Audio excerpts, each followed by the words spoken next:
Hi, everyone. Landry Etheridge here, talking today about infidelity with Channing Harris, a therapist and relationship expert here in Charleston, South Carolina. Channing, thank you so much for being here today to talk to us about this really common issue, and that is overcoming or processing your own infidelity.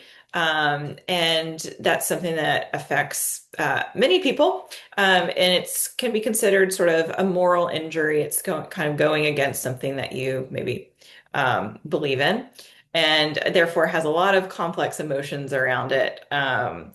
Channing, when you are working with someone who has been unfaithful, either an emotional affair or a physical sexual affair, what does the first few sessions look like? What are people coming in with? What are their maybe biggest concerns or their most commonly felt emotions? What do those first few sessions look like? Yeah, generally, I mean, it does depend if they're coming in together as a couple or if they're coming in just individually to kind of process what's gone down. But I would say across the board, typically there's a lot of emotions that come up for that person, for the person that was unfaithful and went outside of the agreed upon boundaries of the relationship. Oftentimes I would say a really common strong emotion that that person may feel is some shame, Mm. and that can be a really debilitating emotion. It can make it difficult to decide which way's up, which way's down, and how to move forward.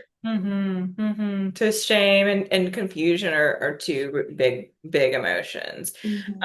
And I'm sure there's, yeah, so many complex emotions there.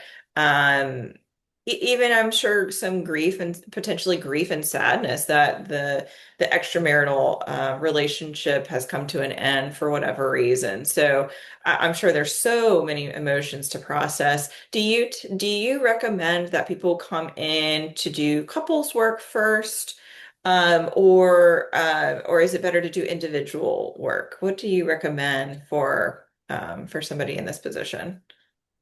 It really depends on the needs of the individual and the individual couple. Oftentimes, I recommend generally doing some individual work first, typically. But sometimes what that looks like for my clients and my couples that I work with is I'll send them to individuals, but we'll do regular like couple check-ins just to make sure everyone's kind of on the same page and it can still feel like you have the space as a couple. But again, it just depends on the needs and the context of that individual client. Mhm. What are the stages? I'm sure, each couple is having to kind of decide, is this something that we want to work through, or is it time to end this relationship? And I'm sure, different couples will choose different things. But for a couple who maybe thinks that they want to stay together, is that possible, or what does that roadmap look like? What are sort of the stages that you see as somebody is maybe moving in the direction of staying together? Yeah, and definitely possible. It's absolutely possible to heal damage that's been done in relationships, and infidelity is just one type of emotional damage. Mhm. I've seen it happen. It can definitely happen, and if both people are committed to wanting to make the relationship work, that's a huge strength. We can work with that. I always tell people, can lead a horse water, but you can't make them drink. But if you want to drink, we can work with the anger, we can work with the resentment, the fear, the grief, the Mm. hurt, but we can't make you want to do it. And so, early on, it's really deciding, and that's where individuals can be really helpful to process some of that information and decide, okay, how do we want to move forward? And then if we're on the same page, then that's where we start to move forward with Mhm. that. So Uh, the first stage I'm kind of hearing is like processing the shock, right? The mm-hmm. initial emotions that come up for both partner.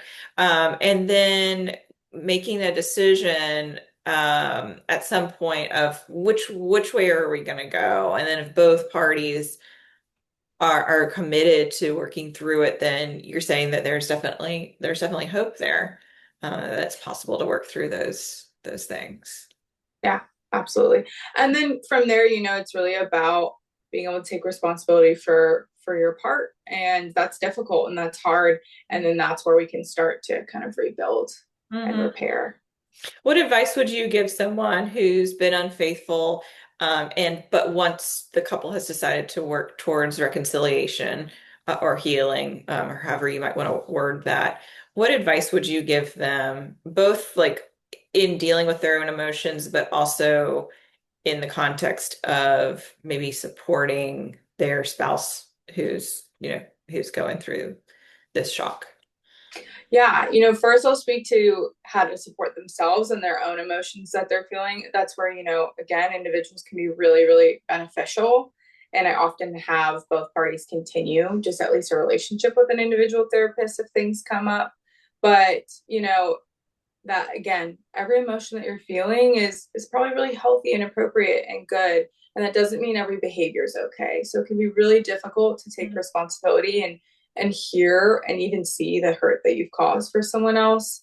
And oftentimes we want to, react in a certain way, but how you can bridge that into like how can you support your partner is, allowing them the space to feel the hurt that has been caused, and you know leaving the door open for that, being Mm-hmm. able to be open to what they have to say, and that might hurt and that might not be comfortable, and it doesn't hurt, doesn't always mean it's a bad thing. Mm-hmm. That might be really good, and that can motivate us if directed in the proper way to step into healing, to step into repair and taking Mm-hmm. responsibility. If we try to avoid the negative emotions because they're uncomfortable, they don't feel good, oftentimes we can cause more damage to ourselves and to our partner. Mm-hmm. So I'm hearing it takes a lot of patience and bravery, I think, to be able to feel your own uncomfortable emotions, um, and give space to your partner as they're grieving and hurting.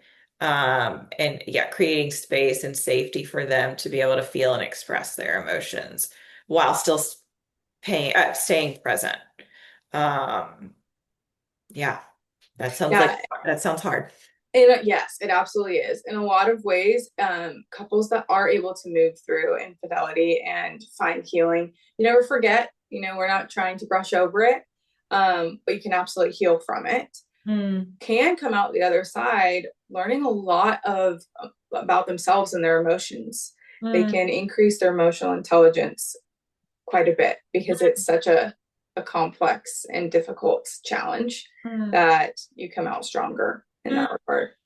Well, that's really, I think, really encouraging to know that, okay, this might be one of the hardest things I ever do, but there can be good things on the other side of it, both for you as a human, as an individual, and as a couple to maybe even stronger than before. That's really neat.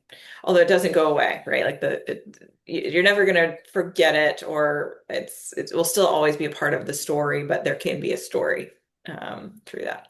Well, thank you so much for talking to us about this. If anyone listening is kind of processing their own um, infidelity and needs someone to help them walk through this and process and kind of figure out which way is up, definitely recommend reaching out to Channing or any therapist in your area. That can be so helpful in navigating the complexities there. Channing, thanks so much for talking to us. I hope to talk to you again soon. Yeah, thanks for having me.